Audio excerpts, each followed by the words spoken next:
여러분 반갑습니다. 지금 그 미야지마 히로시마라고 하셨는데 아니 그것도 뭐 일리가 있는 말씀입니다. 왜냐하면 일본에 미야지마이라는 유명한 그 신사가 있는데요. 그것이 히로시마현에 있습니다. 그래서 저도 그 미야지마 히로시마라고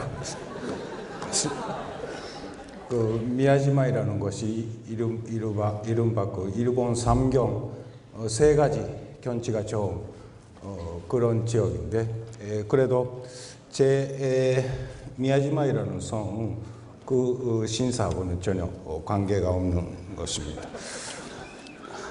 히로시 제 이름이 히로시라고 합니다만 오늘 팜플렛에는 그 한자가 없어서 그렇게 되어 있습니다만 히로시랑 한자는 그 박물관 박자하고 역사 사자입니다. 근데 왜 이런 이야기를 하는가 하면 저는 어릴 때부터 제 이름을 소명할 때 박물관 박자 역사 사자다 그렇게 몇 번이나 이야기했기 때문에 자연스럽게 역사이라는 것에 대해서 관심을 가지게 되었던 것이 아닌가 그런 그 생각을 가끔 할 때가 있습니다. 오늘은 먼저 제가 지금까지 이 한국사를 공부하면서 어떤 생각을 가지면서 한국사를 공부해 왔는지 그리고 그런 과정에서 지금 그 한국사학계에서 일반적으로 이해되는 한국사 이해, 특히 그 조선시대 관해서 제가 나름대로 다른 생각을 가지게 된 그런 그 프로세스 중심으로 말씀드리겠습니다. 먼저 간단하게 제 연구 이력이라고 할까요? 그것을 말씀드리겠습니다. 네, 아까 소개해 주신 대로 1948년에 태어났고 67년에 대학에 입학했습니다. 교토대학의 그 문학부 동양사학과에 입학했는데 그것은 뭐 지금 말씀드린 대로 저는 중학교, 고등학교 때부터 역사에 대해서 관심을 가지고 그 중에서 동양사에 관심이 있어서 그렇게 되었습니다. 그런데 그 동양사라고 하면 그 당시 압도적으로 중국사, 일본에서는 여기서도 그렇습니다만 중국사 연구하는 사람이 압도적으로 많고 저는 조금 성격이 이상한지 모르지만 그 많은 사람들이 하는 것을 별로 좋아하지 않고 별로 사람들이 하지 않는 것을 하는 것을 좋아했기 때문에 그러면 동양사, 중국사가 아닌 동양사이라면 무엇인가 하면 그 한국사 그렇게 됐습니다. 그래서 처음에는 뭔가 특별하게 한국사에 대해서 관심이 있어서 시작한 것이 아니고 하면서 점점 한국사의 매력이라고 할까요? 의미라고 할까요? 그런 것을 알게 되면서 한국사의 연구에 빠지게 된 그런 사람입니다.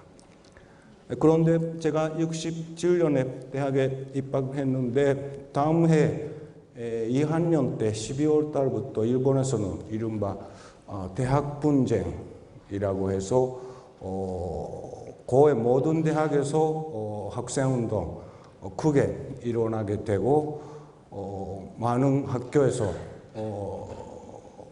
스트라이크 하게 되고 제가 있었던 그 교토대학 문학부도 68년 1월 달부터 거의 2년 가까이 스트라이크가 있어서 그동안 강의가 거의 없었습니다. 그래서 4만 년에 올라갔는데 4만 년 거의 1년간 강의가 없었고 그래서 합부를 5년간 하게 되었는데 근데 그 당시 일본의 대학 분쟁이라는 것이 왜 일어났는가 하면 기본적으로 대학생은 뭐 때문에 공부하는가, 대학이라는 것이 무엇을 위해서 존재하는가, 그런 그 물음이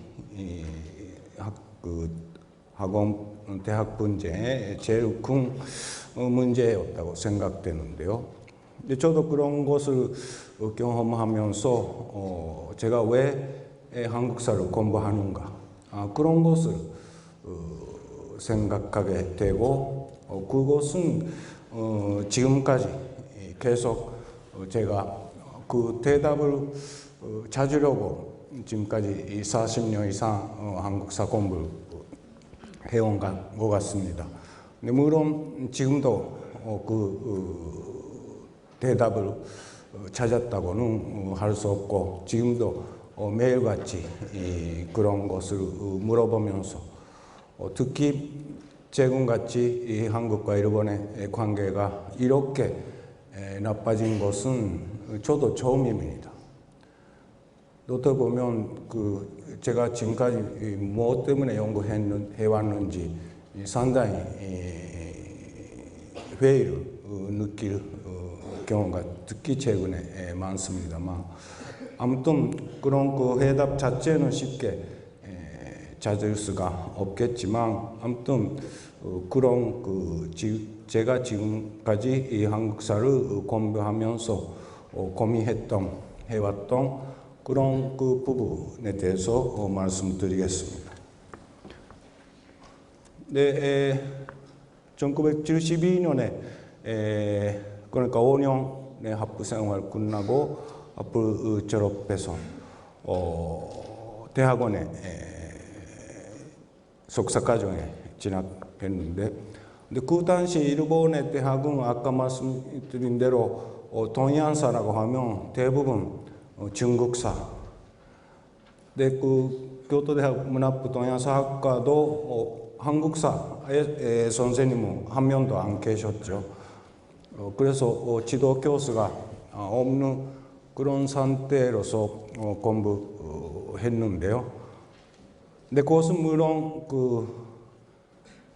선생님이 안 계신다는 것은 상당히 약점이라고 할까요? 그런 면도 있습니다만 다른 한편 그런 지도 교수가 안 계셨다는 것은 오히려 제 연구에서는 여러 가지 좋은 면도 있었던 것 같습니다.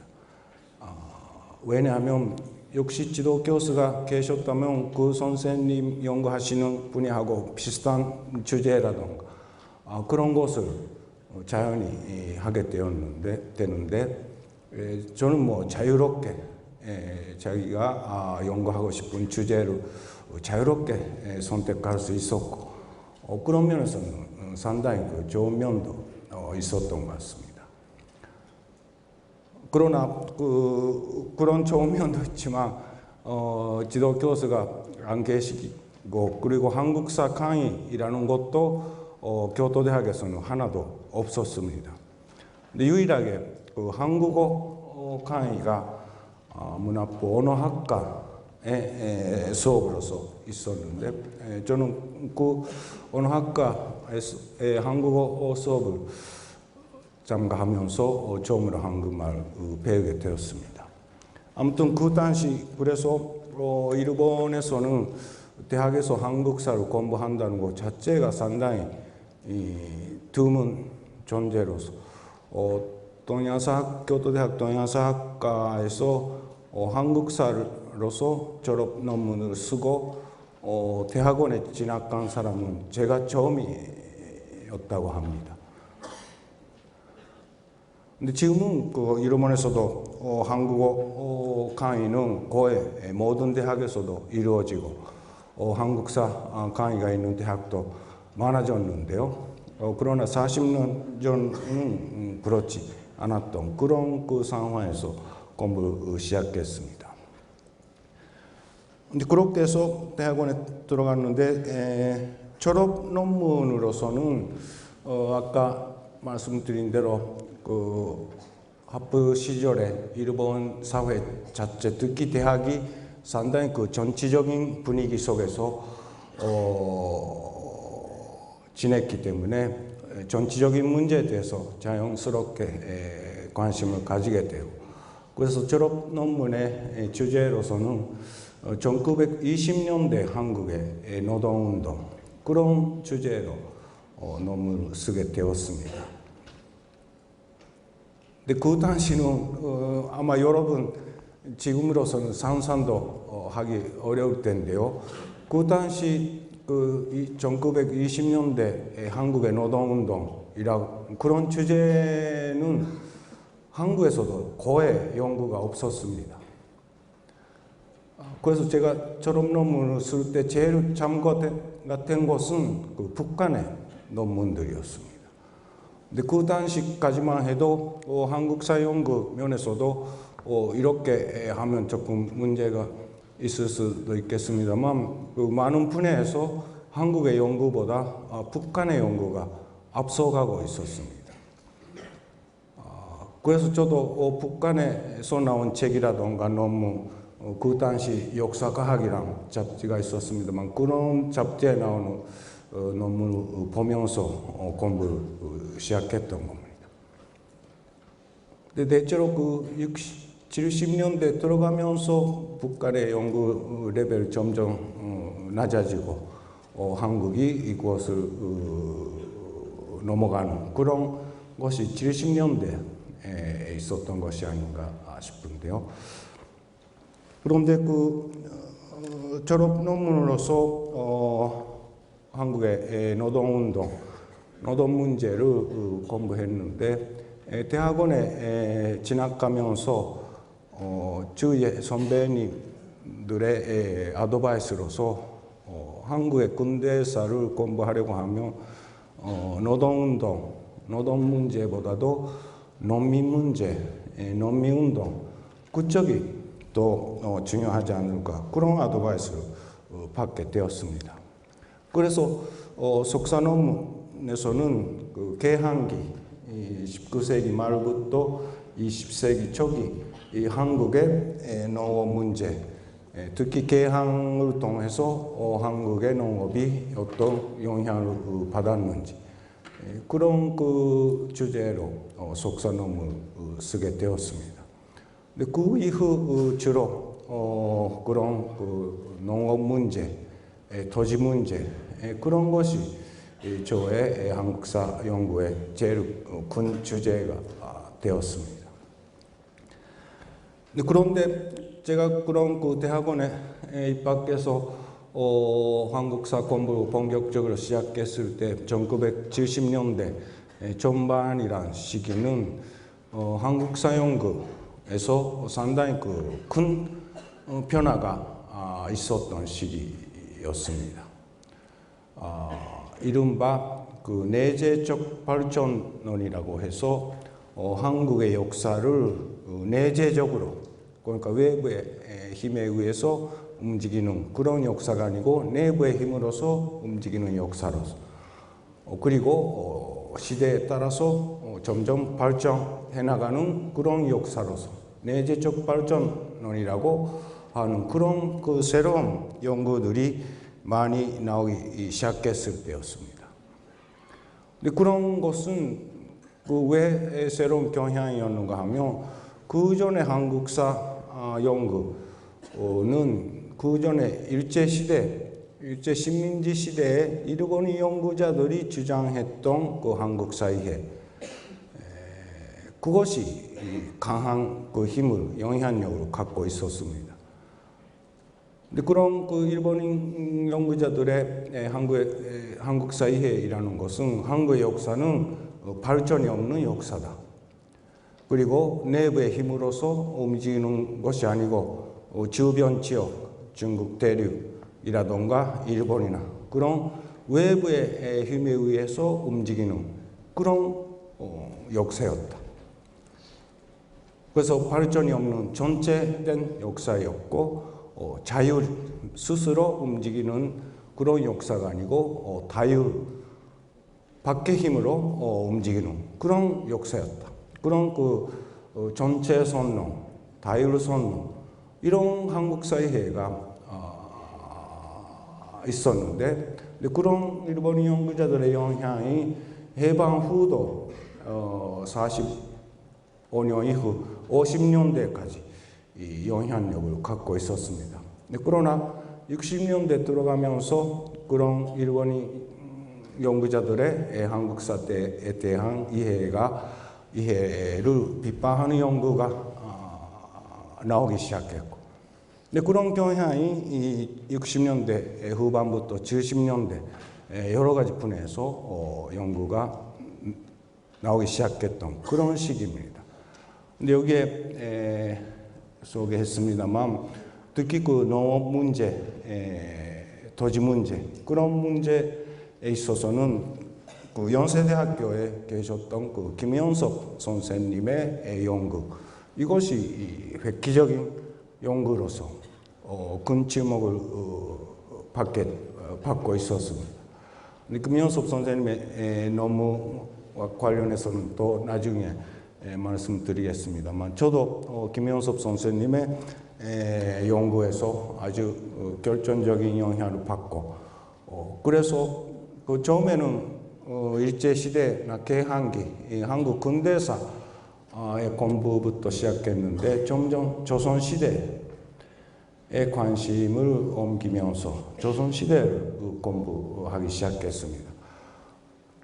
근데 개항기 이후라던가 일제 식민지 시대의 한국사를 이해하려고 하면 역시 그 이전의 시대, 특히 조선시대에 관한 이해가 없어서는 근대사도 제대로 이해할 수 없지 않는가 그런 생각도 있어서 조선시대, 특히 조선 후기의 역사를 공부하기 시작했습니다.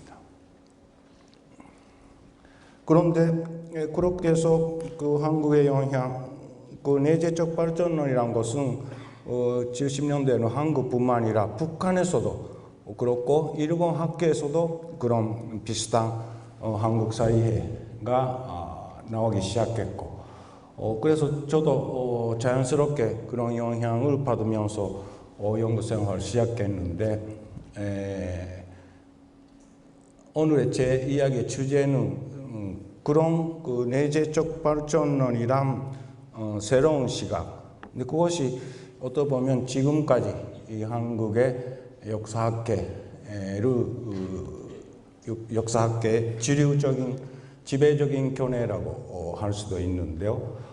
근데 제가 그런 내재적 발전론에 대해서 어떻게 의문을 가지게 되고 어떤 생각을 가지게 되었는지 그런 부분이 제 연구 생활에서 제일 중요한 부분이라고 할 수 있겠습니다. 근데 오늘 그런 과정에 대해서 약간 자세하게 말씀드리겠습니다. 근데 제가 그런 동설적인 내재적 발전론이란 연구 틀이라고 할까요? 한국사 이해에 대해서 의문을 가지게 된 것은 두 가지 계기가 있었습니다. 하나는 1984년 이 해는 아시다시피 1884년에 한국에서는 갑신정변이라 사건이 있었죠. 김옥균이라던가 박영효 같은 이른바 개화파라고 불리는 사람들이 이 쿠데타를 일으키고 정권을 장악하려고 했던 그런 사건이 있었습니다만 갑신정변에서 100년이 되는 100주년이 되는 해였기 때문에 일본에 있는 조선사연구회라는 학계가 있습니다만 그 학계에서 갑신정변 100주년을 기념한 학계 심포지움을 하기로 했는데요. 근데 저도 그 심포지움에서 발표를 담당하게 되면서 그 개화파 사람들의 문장을 읽기 시작했습니다. 네, 김옥균이라던가 박영효 같은 대표적인 그 개화파 사람들은 그 아시다시피 일본의 후쿠자와 유키치라는 일본의 면치적의 그 대표적인 계문 지식인이고 지금 기죽대학의 그 대학을 만든 사람입니다. 근데 그 사람이 그 개화파 사람들하고 관계를 가지면서 개화파 사람들도 후쿠자 유키치한테 많은 영향을 받게 되었습니다. 그래서 유기르준, 예를 들어 개화파의 유기르준의 소유견문이란 그 책이 있습니다만, 그 소유견문이란 책의 상당한 부분은 후쿠자 유키치의 서양 사정이라는 책을 번역한 부분이 상당히 많이 있습니다. 그런 식으로 개화파 사람들은 그 후쿠자 유키치의 영향을 많이 받았는데, 그러나 박영효나 김옥균의 문장을 직접 보면 상당히 그 후쿠자의 영향도 있지만 다른 부분도 많이 있습니다. 그것을 알게 된 거죠. 근데 어떤 부분이 다른 건가 하면 특히 유학 사상의 영향이라는 면에서 상당히 큰 차이가 있다.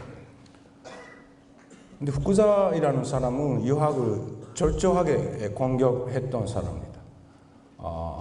유학은 그 부모의 원수다로까지 하면서 유학을 철저적으로 공격을 해서 일본이 근대화, 문명화하기 위해서는 유학 사상을 완전히 버려야 된다.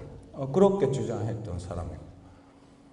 근데 그에 비해서 김옥균이나 박영효 같은 사람은 한편에서는 근대화 한국도 근대화 문명화 해야 된다고 하면서도 다른 한편에서는 유학에 대해서는 후쿠자같이 그것을 완전히 버려야 된다. 그렇게 생각하지 않았던 겁니다. 근데 문장 자체도 상당히 유학적인 그 개념을 많이 사용하고 그런 차이가 있다는 것을 알게 된 거죠. 그렇다면 그 당시 그런 유학 사상의 영향이라고 할까요? 그런 것이 남아 있다는 것은 부정적으로만 생각되는 그런 경향이 있었습니다.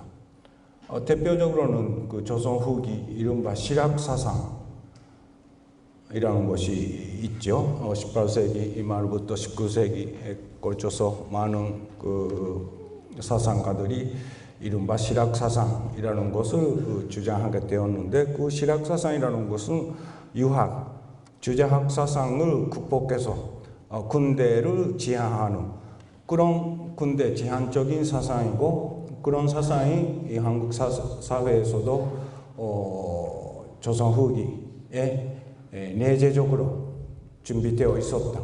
근데 그것이 개화파에 이어지는 것이다. 그런 이해가 일반적이었는데, 그런 이해에 의하면 유학 사상, 주제학 사상 이런 것은 빨리 극복해야 되는 대상, 버려야 되는 사상이라고 생각되었는데, 그러나 개화파 사람들의 문장에서는 그런 유학 사상적인 그 측면이 아주 강하게 존재하고 있습니다. 그렇다면 그런 개화파 사람들의 사상은 후쿠자하고 비교하면 한계가 있는, 문제가 있는 유학이라는 것을 아직 제대로 극복하지 못하는 그런 사상이라고 봐야 되는가? 저는 거기에 한 가지 의문을 가지게 된 겁니다. 유학 사상이라는 것은 정말로 한국이나 동아시아 지역이 근대화하기 위해서 버려야 되는 그런 나름의 사상인가? 유학 사상 중에서도 상당히 지금도 의미 있는 부분이 상당히 많이 있고, 김옥균이나 박영효가 그런 유학 사상을 완전히 버리지 않았다는 것은 그 일본의 근대화, 후쿠자유키 같은 사상과 다른 가능성을 가질 수 있는, 그렇게 봐야 되는 게 아닌가, 그런 생각을 가지게 되었습니다. 근데 그러나 그것은 뭐 기본적으로 사상사, 정치 사상사 쪽의 문제이기 때문에 저는 주로 사상사보다도 농업사, 경제사 그쪽에 연구를 많이 해왔기 때문에 그것은 그 이후 지금까지 유학의 문제에 대해서는 충분히 연구를 할 수가 없었습니다. 근데 또 한 가지 그 내재적 발전론에 대해서 의문을 가지게 된 계기는 저는 1987년에 처음으로 한국에 왔습니다. 그래서 상당히 늦게 오게 된 거죠. 그에 한국 나이로는 40살 때. 요새 젊은 사람들이 20대 유학 가는 사람도 많고 그랬습니다만, 그 당시는 한국에 유학 가는 것 자체가 그렇게 흔한 일이 아니었고, 여러 가지 이 사정이 있어서 저는 기본적으로 한국사를 공부하면서도 일본에 있는 자료, 특히 제가 연구하고 있는 분야와 관계되는 자료는 먼저 일본에 있는 자료를 다 보고 나서 그 다음에 한국에 가겠다. 왜냐하면 한국 근대사의 하나의 특성으로서 중요한 자료이면서도 일본에만 있는 자료가 많이 있습니다. 한국에 없는 자료가 많이 있는데, 그것은 말할 것도 없이 일본이 한국을 지배했기 때문에 그렇게 된 거죠. 그래서 일본인 연구자로서 먼저 한국 가기 전에 일본에 있는 자료를 먼저 다 봐야 된다. 그 다음에 일본에 없는 자료를 보기 위해서 한국에 가겠다. 그런 생각을 갖고 있었는데요. 그러나 조선시대 근대사는 그렇게 어느 정도 할 수 있다고 해도 조선시대를 연구하기 위해서는 일본에 있는 자료는 큰 한계가 있습니다. 기본적인 자료도 거의 없는 상태라서. 그래서 조선시대를 본격적으로 공부하려고 하면 아무래도 한국에 가야 된다. 그래서 87년에 처음으로 한국에 오게 됐습니다. 근데 3월 달에 왔는데 아시다시피 오자마자 한국에서 민주화 운동이 크게 일어나기 시작했습니다. 근데 그 당시 저는 한국에 와서 지금 나중에 말씀드립니다만 서울대학교 규장각 도서실이란 곳에 매일 다니면서 그 규장각에 있는 자료를 보고 있었는데, 지금 규장각은 지금은 독립된 건물이 생겨서 있습니다만, 그 당시 규장각은 서울대학교 중앙도서관의 1층에 있었습니다. 근데 거기서 자료를 보는데 1층 도서실 바로 앞에 아쿠아폴리스 광장이라는 것이 있어서 학생들이 거기서 모여서 토론해서 노래를 하고, 노래가 끝나면 데모에 나가는. 근데 학생들이 데모를 시작하면 경찰이 재루탄을 던지는 매일같이 그런 광경이 벌어지고 있는 그런 시기였습니다. 그래서 저는 규장각에서 자료를 보면서 바로 눈앞에서 학생들이 그렇게 데모를 해서 재루탄을 먹고 그런 것을 보면서 나는 왜 여기서 이런 공부를 하고 있는가, 그런 것을 매일같이 느끼게 되었습니다. 네, 그 아시다시피 그때의 민주화 운동은 그게 고양되고 결국은 어느 날에 이어지는 이른바 한국의 민주화가 크게 진전되었다. 근데 저도 그런 것을 서울에서 살면서 경험하면서 그것은 제 개인적으로 상당히 큰 경험이 되었고 한국은 이런 사람들의 민중들의 힘으로 민주화가 실현되었다. 그에 비하면 일본은 어떤가? 일본의 지금의 민주주의라는 것은 기본적으로 일본 국민들의 스스로 획득했다라기보다도 2차 대전에서 패배해서 연합군, 미국에 의해서 지어진 것이 아닌가. 일본 사람들은 스스로 민주화를 투쟁해서 얻었던 그런 경험이 없다는 거죠. 그런 것을 절실하게 느끼게 되었습니다. 근데 아마도 최근에 일본의 헌법을 고쳐야 된다 그런 목소리가 높아지고 있는데 지금까지 일본은 헌법은 지켜야 된다 그런 것이 있었습니다만 최근에 상당히 그것도 옛날보다는 약해지고 근데 그런 상황을 볼 때 일본에서의 민주주의라는 것은 어디까지 뿌리 깊은 것으로서 존재하고 있는가 일본 사람들이 마지막까지 그것을 지킬 수 있는지에 대해서는 상당히 의심스럽게 도 볼 수 있는데요. 아무튼 그런 민주화에 대한 한국과 일본의 역사적인 경험의 차이라는 것을 그때 실감했습니다. 근데 그런 과정이 있습니다. 그래서 학생들이 데모를 시작할 때 마지막은 아침 이슬이라는 노래를 부릅니다. 근데 아침 이슬 노래 들리면 학생들이 데모 시작하는구나. 그러면 재료단가 던지고 그래서 저는 지금도 아침 이슬이라는 노래를 들으면 자연스럽게 눈물이 나옵니다. 반사신경이라고 할까요? 그때는 재료탕 많이 먹었고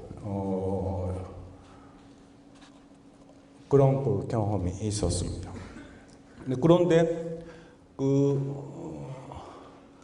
그 당시 87년에 규장각에서 자료를 보았다고 했는데 그러면 무슨 자료를 보았는가 하면 조선시대의 양안이란 자료를 주로 보았습니다. 양안이란 것은 조선시대에 만들어진 도지대장이라고 할 수 있는 것인데요. 이것이 조선시대의 양안입니다. 약간 문자가 글씨가 작아서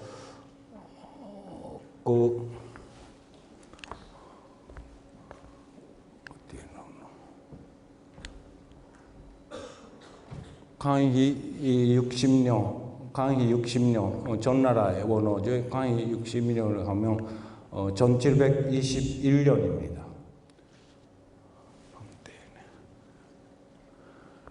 네네, 예, 됐습니다. 근데 이 양안이란 자료는 1718년부터 1720년까지 3년간에 걸쳐서 그 당시 이른바 삼남지방, 준천도, 전라도, 경상도 전체를 대상으로 해서 도지를 조사해서 도지 조사의 결과를 기록한 것이 이 양안이란 자료입니다. 강희 60년 11월 달 산주목, 그래서 경상북도 산주에 견자이라는 것이 1720년입니다. 1720년에 양전이 끝나고 그 다음 해에 이 자료가 전부가 만들어졌다는 거예요. 근데 계량 전환, 그러니까 계량 다시 이 토지를 조사해서 그 결과 만들어진 그 토지 대장이다. 이런 것입니다. 근데 저는 뭐 매일매일 그 규장각에서 이런 그 양안 자료를 보았는데요. 근데 양안이란 것은 보시다시피 이 하나하나의 토지에 대해서 여기에 한 줄에 이것이 제 첫 번째 토지이고 그 토지에 대해서 각 토지에 대해서 여러 가지 정보가 기록되어 있습니다. 근데 이 양안이란 자료에 대해서 자세하게 설명하면 이것만으로도 뭐 몇 시간 걸리는데 오늘의 제 이야기하고 관련해서는 이 부분, 마지막 부분, 여기에 기주라고 해서 여기에 나오는 것은 각 토지의 소유자들입니다. 네, 기주로서 구기주와 지금의 기주 두 사람이 나오는데요. 구기주이라는 것은 이 양안이 만들어진 그 전에 만들어졌던 양안에서 이 토지의 소유자로서 기록되었던 사람의 이름입니다. 단순히 옛날에 구전의 소유자, 지금의 소유자의 구전의 소유자 그런 뜻이 아니고 이 산지 지역에서 지금 이번에 실시되었던 양전의 구전에 실시되었던 양전에서 이 토지의 소유자로서 기록됐던 사람의 이름이 나옵니다. 근데 경상도 경우는 1720년의 양전보다 그 전에 실시되었던 양전이란 것은 1634년에 갑스르 양전이란 것이 그러니까 거의 80년 이상 이전에 만들어진 양안에서 이 토지의 소유자로서 기록된 사람입니다. 옆에 지금의 이 토지의 소유자가 나옵니다. 근데 여기가 제일 중요한 부분인데요. 근데 그 첫 번째 토지에서는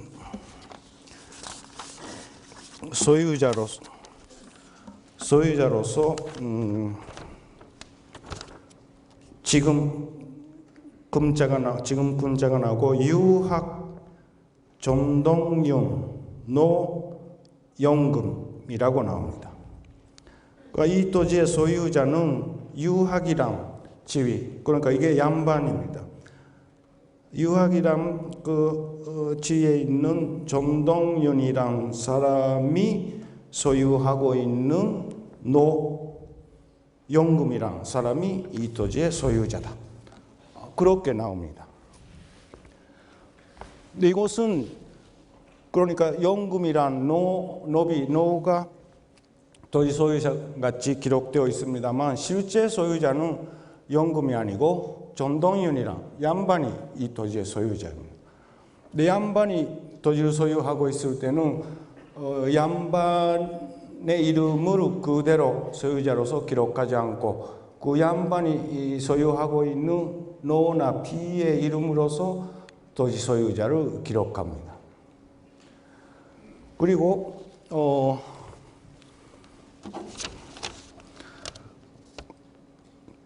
세 번째 토지를 보면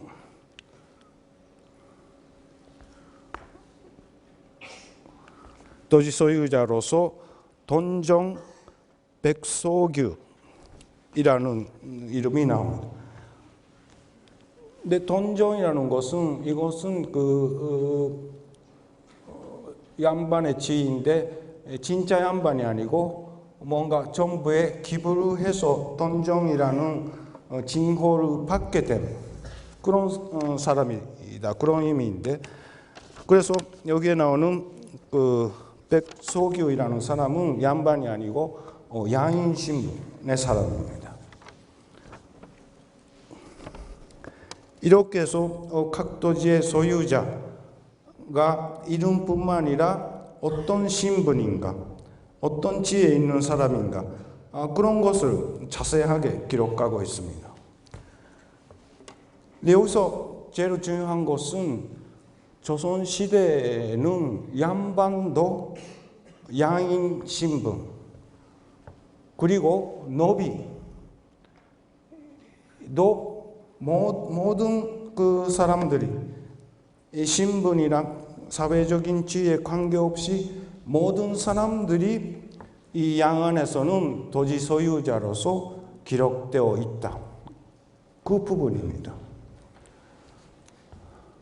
이것은 왜 특별한 것인가 의문을 가진 사람도 있겠습니다만, 이런 현상은 상당히 세계적으로 보면 특이한 현상입니다. 보통 양반이란 것은 조선시대의 지배계급이다, 지배신분이다 라고 하죠. 근데 그것은 맞는 이야기입니다. 그러나 양반이란 존재는 조선시대 지배계층이었지만, 이런 그 양안이란 토지에 관한 잠부에서 토지 소유자로서 기록될 때는 양반이라고 해서 뭔가 다른 신분을 갖고 있는 사람하고 구별되고 특별하게 기록되어 있는가 하면 전혀 그렇지 않다는 겁니다. 다만 유일하게 양반의 경우는 양반 본인의 이름으로서 토지 소유자가 등록되는가 아니고, 양반이 소유하고 있는 누구누구 이 사람이 현실적인 소유자로서 기록되어, 그러나 이 사람은 어디까지나 현실적인 소유자이고 실질적인 소유자는 양반이다. 근데 왜 이런 식으로 했는가 하면, 양반이라는 사람은 이런 그 도지대장 같은 뭔가 뭐라고 할까요? 경제 생활이라던가 실생활에 관계되는 그런 그 잠부에 스스로 자기 이름이 등록되는 것을 싫어했던 거죠. 그래서 본인이 토지 소유자가 아니고 본인이 소유하고 있는 노 신분의 사람이 이 토지 소유자 같이 기록되었던 것입니다. 그런 차이는, 그래서 그 각 토지를 누가 소유하고 있는가에 따라서 그 사람의 신분, 사회적인 지위에 따라서 약간씩 구별을 해서 등록되어 있습니다.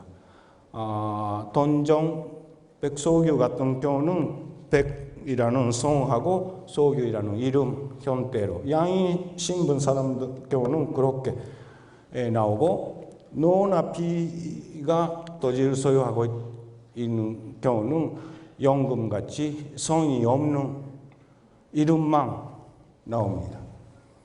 이런 차이는 있지만, 그러나 양반도 양인도 노비도 토지 소유자이라는 면에서는 똑같이 여기에 나온다는 겁니다.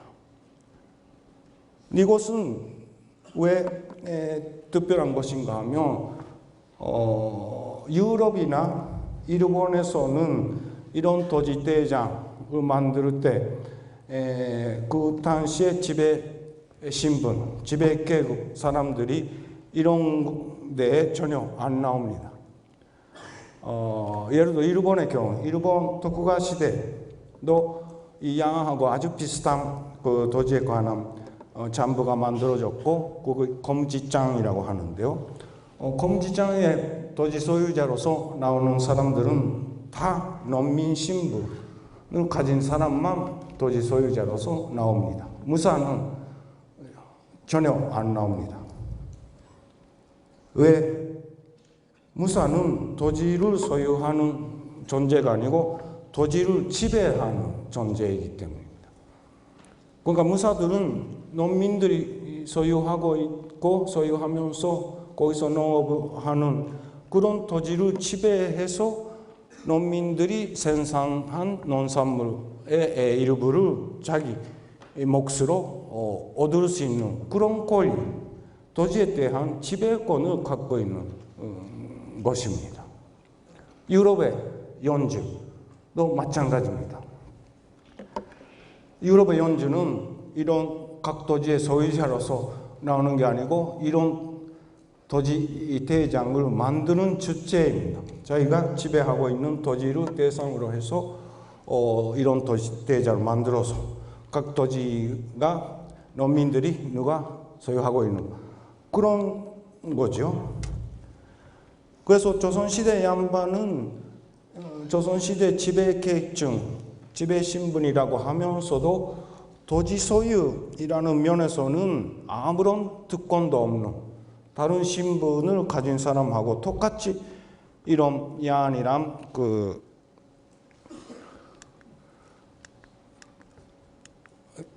자료에 기록되어 있는 겁니다.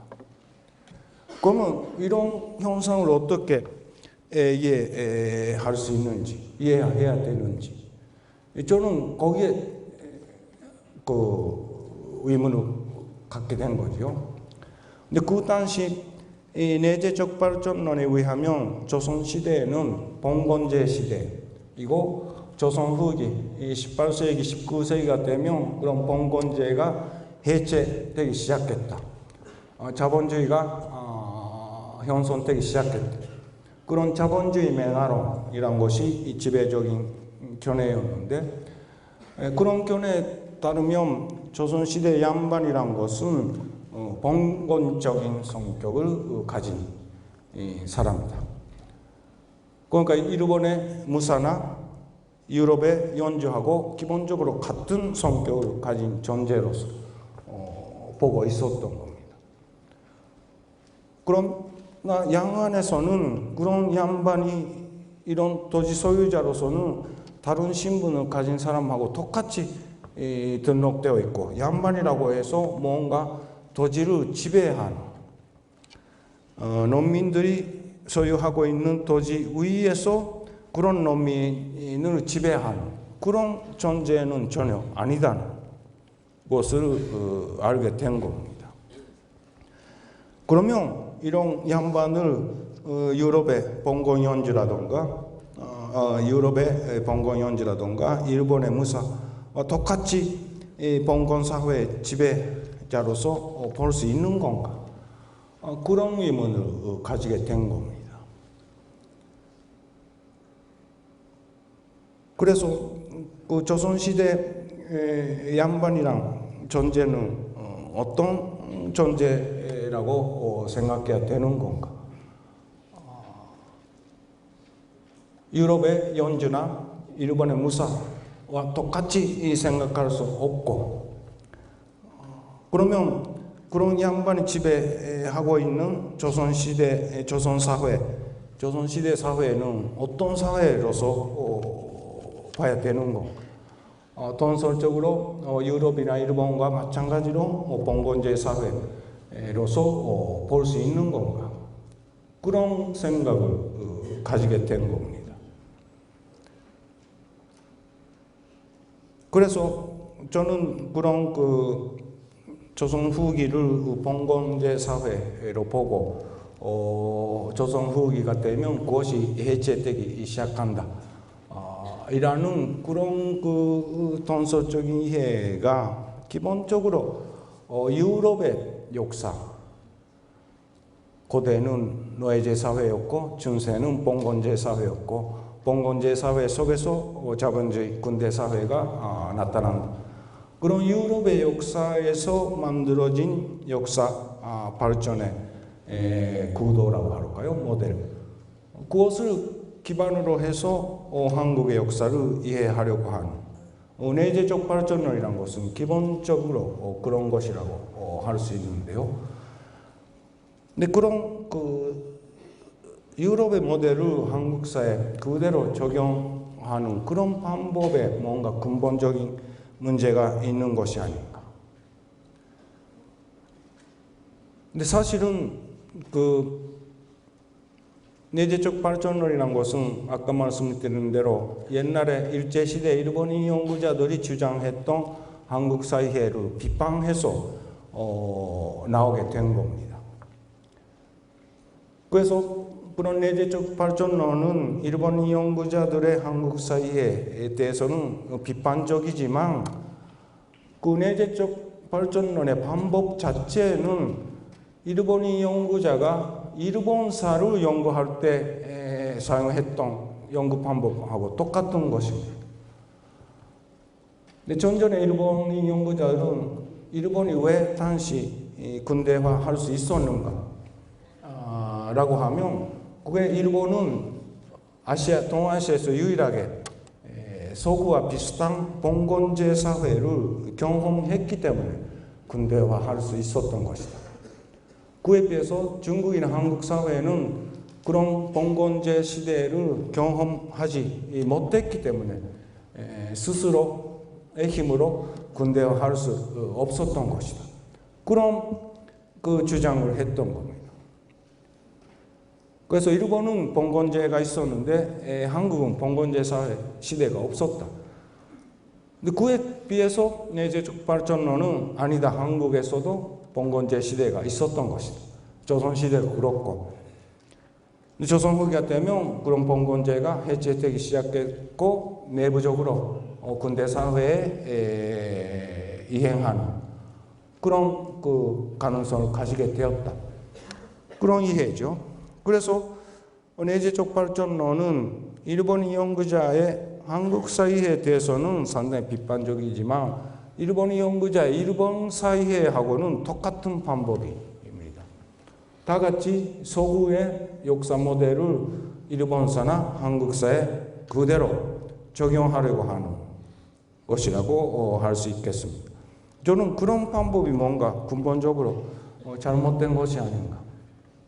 한국이나 일본의 역사를 그런 서구 유럽의 역사 발전을 모델로 삼고 그것을 똑같이 같은 틀로 볼 수 있는 건가? 저는 다른 틀로서 봐야 되는 게 아닌가? 그런 생각을 가지게 된 겁니다. 근데 이런 그 양안을 보면서 양반들도 똑같이 토지 소유자로서 나타난다. 이런 것을 알게 된 것이 제가 그런 생각을 가지게 되는 결정적인 계기가 되었던 것이었습니다. 그런데 나중에 중국의 경우, 중국에서도 면전시대 이 양안하고 비슷한 어린 토책이란 도지대장이 만들어졌는데 중국의 어린 토책이란 도지대장에서도 역시 한국의 양안하고 마찬가지로 그 각 도지를 소유하고 있는 사람이 어떤 신분인지 어떤 사회적인 지위에 있는 사람인지 그런 것이 전혀 관계없이 똑같이 그 중국의 경우는 도지 소유자, 각 도지 소유자의 성 이름만 나옵니다. 조선시대 양안은 이렇게 해서 도지 소유자가 어떤 신분 사람인지 어떤 사회적인 지위에 있는 사람인지는 알 수 있도록 되어 있습니다만 중국의 어린 토책에는 그런 것도 전혀 없이 똑같이 모든 토지에 대해서 소유자가 성 플러스 이름 형태로 나오고 있고 물론 거기에는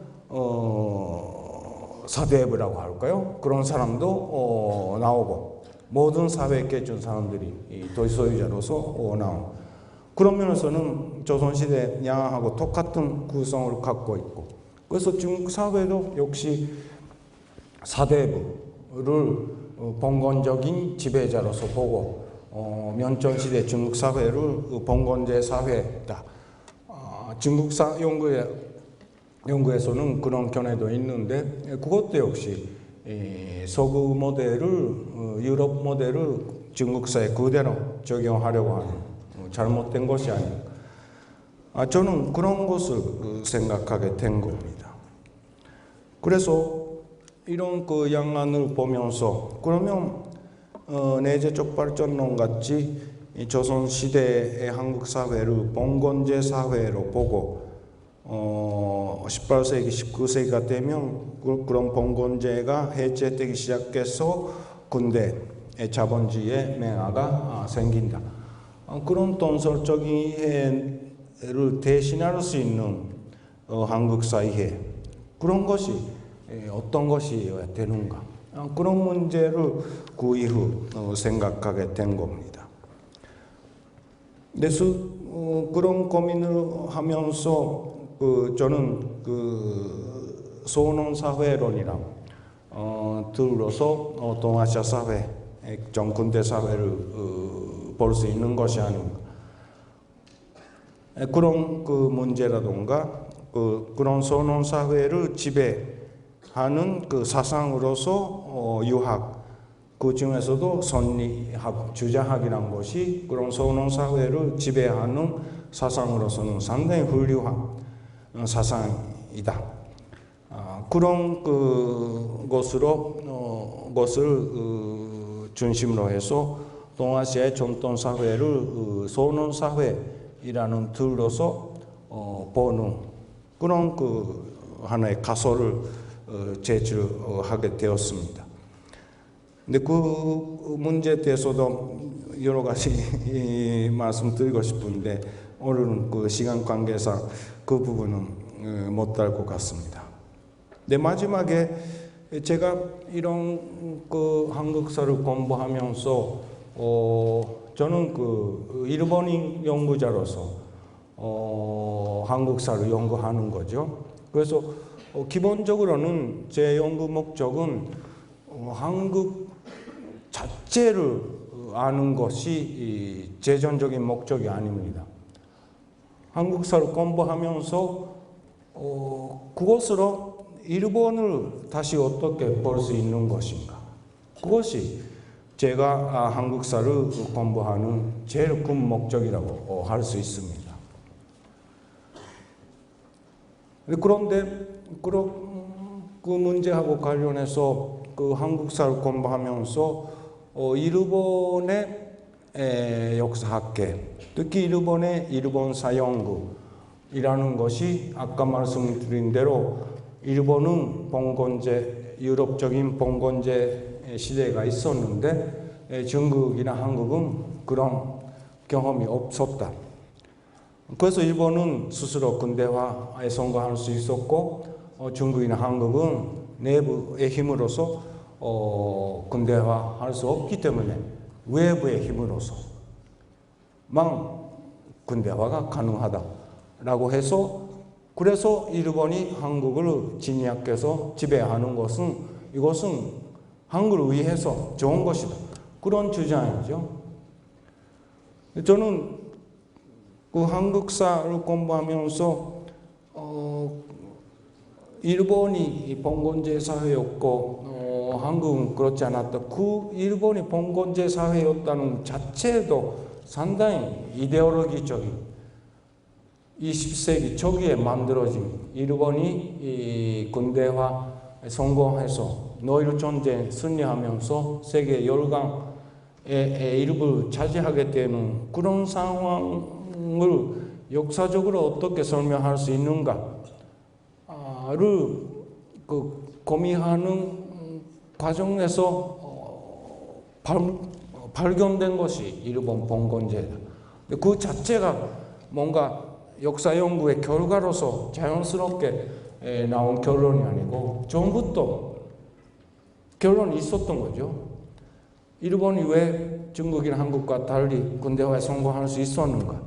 그것은 뭔가 일본 어딘가에 유럽하고 혼돈된 부분이 있을 것이다. 그렇지 않으면 그게 불가능한 것이다. 근데 그러면 공통점이 무엇인가라고 해서 발견된 것이 봉건제라고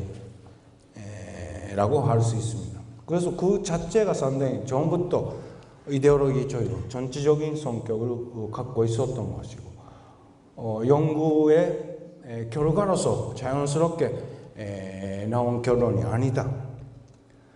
그래서 저는 내재적 발전론은 일본뿐만 아니라 한국에서도 봉건제가 있었다.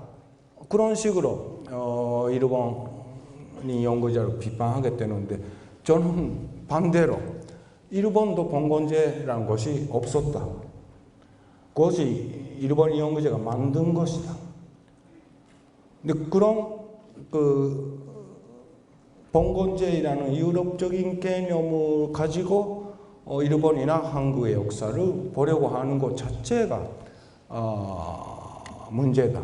근데 그것은 19세기, 20세기 같이 근대화가 일본이나 한국에 있어서도 제일 큰 시대적인 과제로서 존재했고, 근대화하기 위해서 유럽에서 어떻게 배울 수 있는가, 그런 것이 그 제일 큰 과제였을 때는 어느 정도 유럽을 모델로 해서 일본사나 한국사를 이해하려고 하는 것도 의미가 있고 그 나름대로 의미가 있었다고 하는데, 21세기 지금에 와서는 그런 것이 고의 의미가 없는 것이 아닌가. 오히려 21세기 일본이나 한국의 미래를 생각하기 위해서는 우리는 다시 과거에 올라가서 한국이나 일본의 역사를 그런 유럽을 모델로 해서 파악하는 게 아니고 그 나름대로 독자적인 모습들, 그것을 파악할 수 있는 그런 그 역사들이라고 할까요? 그런 것이 무엇보다 필요하지 않을까. 근데 그런 한국사를 연구하면서 지금까지 일본의 일본사 이해에 대해서 비판적인 생각을 가지게 된 겁니다. 근데 작년에 출판된 그 일본의 역사관을 비판한다 이라는 것도 그런 내용으로서 한국사 연구자로서 일본의 역사관, 특히 일본사 이해에 대해서 문제 제기를 했던 내용입니다. 그래서 제 연구 생활에서는 그 한국사를 연구하면서 항상 거기서 한국사를 공부해서 얻을 수 있었던 그런 그 입장에서 일본을 다시 보면 어떻게 볼 수 있는 건가. 아마도 그 외국사를 연구한다고 할 때 그것은 뭐 어느 나라에서도 어느 나라 연구자에서도 역시 그 외국을 연구하는 것 자체가 목적이라기보다도 외국을 연구함으로써 자기가 소속하는 그 민족이나 국가, 사회, 그것을 어떻게 또 깊이 이해할 수 있는 것인가. 그것이 외국을 연구하는 제일 큰 목적이 아닌가 싶은데요. 근데 저는 지금까지 그 한국사를 공부하면서 항상 그런 눈으로 일본을 볼 때, 일본에 대해서 아마 한국을 연구하지 않으면 볼 수 없었던 관점도 많이 가질 수 있게 되고, 그래서 그 일본의 역사관을 비판한다는 것은 일본 국내에서는 상당히 그 여러 가지 비판도 많이 받고 있는데요. 뭐 그것은 뭐 당연한 것이고 비판을 받는 것 자체는 오히려 즐거운, 뭔가 비판해야 된다고 하니까 비판하는 거죠. 비판할 필요도 없다고 하면 완전히 무시하면 되는 건데요. 아무튼 그런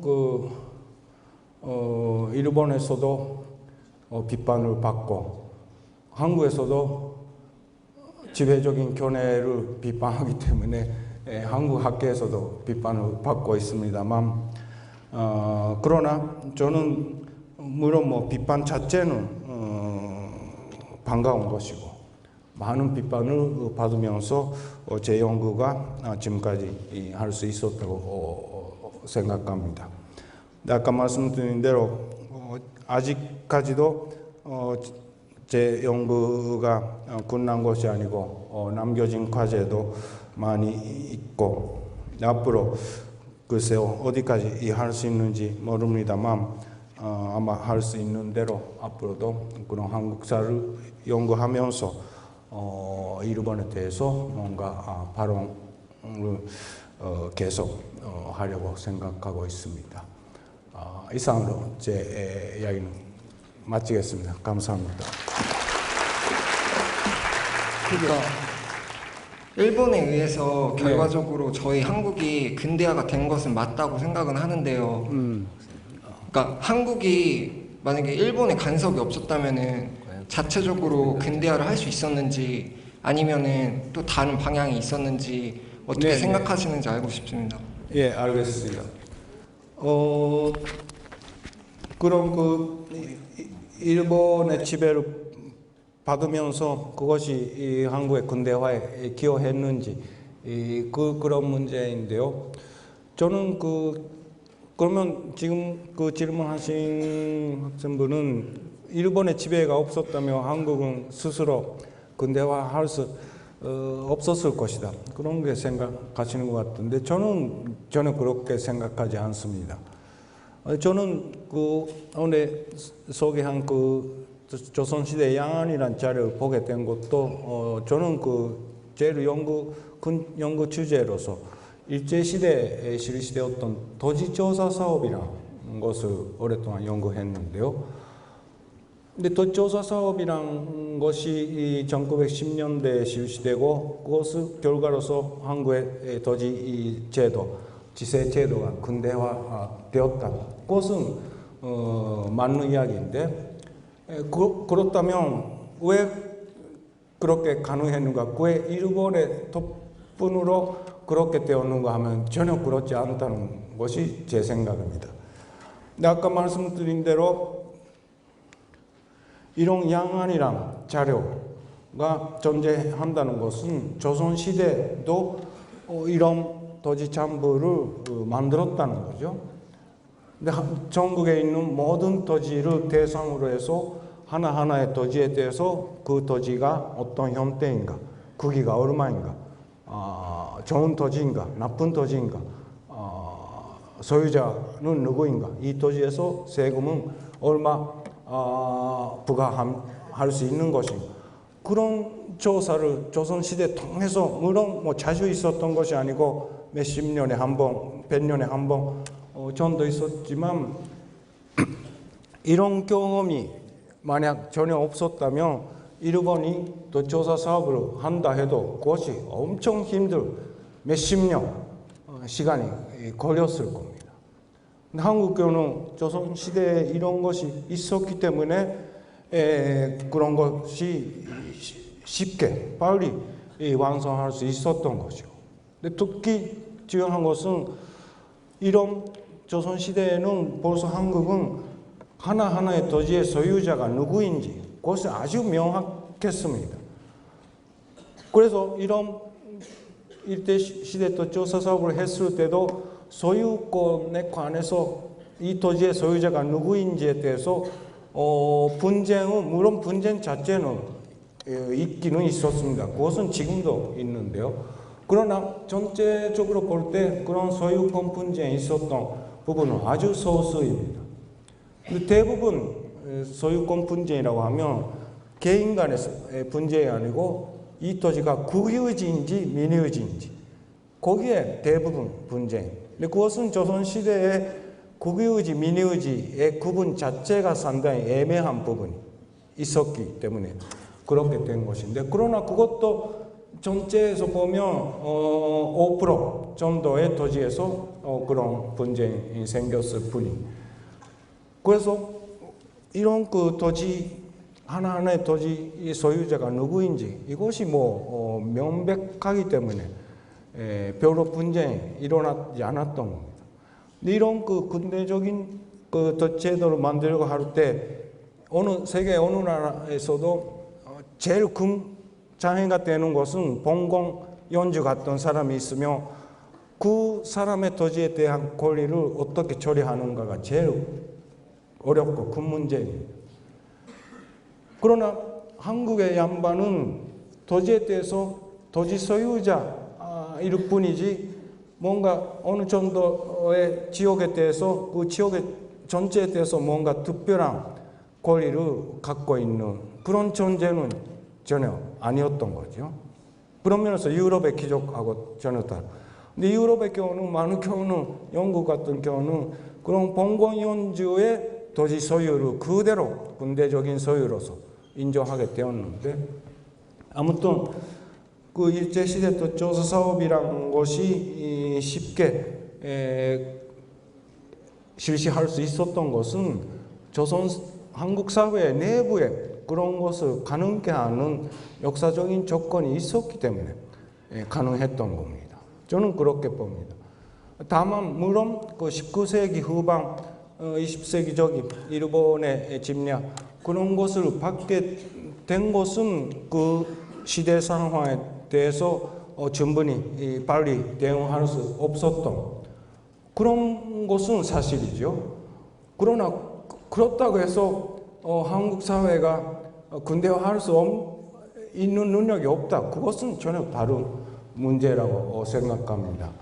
근데 지금 그 한국 사회는 뭐 근대화 되었는데요. 그러면 지금 한국 사회 이렇게 된 것은 일본의 덕분인가? 해방 후 미국의 덕분인가? 물론 그런 면도 전혀 없다고는 할 수 없지만 기본적으로는 그것은 한국 사회 자체가 갖고 있는 그 힘이라고 할까요? 배경이라고 그런 것이 없다면 왜 얼마 그 외부에서 이렇게 하려고 해도 그게 쉽게 이루어지지 않겠다. 저는 기본적으로 그런 입장입니다. 네, 안녕하세요. 그 화학과의 박재범이라고 합니다. 그 제가 여쭈고 싶은 거는 그 내재적인 발전을 위한 그런 게 먼저 준비가 되어 있다고 하셨는데요. 근데 저희 한국은 6.25 전쟁 이후에 정말 되게 빈곤했던 나라였는데 정말 눈부신 발전을 했습니다. 그것은 기존의 내재적인 준비, 일반적으로 일본의 민주주의가 되는 것처럼 내재적인 준비 이외에도 다른 저력이란 그런 요인이 있다고 생각합니다. 그런 거에 대해서 어떤 생각을 가지고 계시는지 궁금합니다. 그러니까 그런 외부적인 요인이라고 할까요? 그런 것은 무시해도 된다는 이야기는 아닌데요. 그런 외적인 조건이 어떻게 변화했을 때 그것을 잘 살릴 수 있는지 없는지의 문제라고 생각하는데요. 그래서 예를 들어 국제적인 환경 자체는混沌적인 것이라고 해도 예를 들어 한국의 경우는 60년대, 70년대 이른바 경제 성장 그게 하게 되었는데 그것은 왜 그렇게 되었는가 하면 물론 거기에 외부적인 요인도 있었지만 그래도 그런 외부적인 요인은 한국이 아닌 다른 많은 지역에서도 같이 존재했던 부분이 많죠.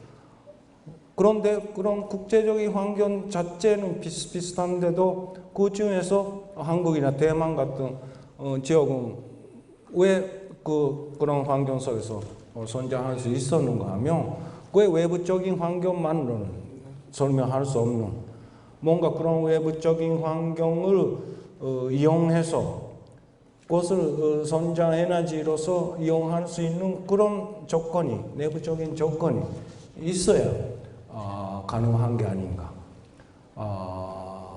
그래서 그런 역사의 발전 변화이라는 것은 항상 그런 외부적인 조건하고 내부적인 조건 이 두 가지가 작용하면서 생길 텐데요. 그럴 때 내부적인 요인만으로도 설명하는 것은 그것이 잘못된 부분이 있죠. 그렇다고 해서 외부적인 요인만으로도 도저히 설명할 수 없는 그런 양 두 개의 요인을 어떻게 작용하면서 어떨 때는 외부적인 요인하고 내부적인 요인 서로 플러스 작용을 하면서 사회 자체가 크게 발전할 수 있는 경우도 있고 반대로 그 두 가지 요인이 부딪혀서 사회 자체가 상당히 위축될 경우도 있는 거죠. 19세기 말부터 후반부터 20세기 초기 한국 경우는 그런 경우였다고 할 수 있는데 그래서 저는 그 어느 시기 6.25 이후 해방 후에 한국 사회의 변화도 역시 그런 내부적인 요인하고 외부적인 요인 그 두 가지 요인이 어떻게 작용했는지 그 부분이 중요하다고 생각합니다.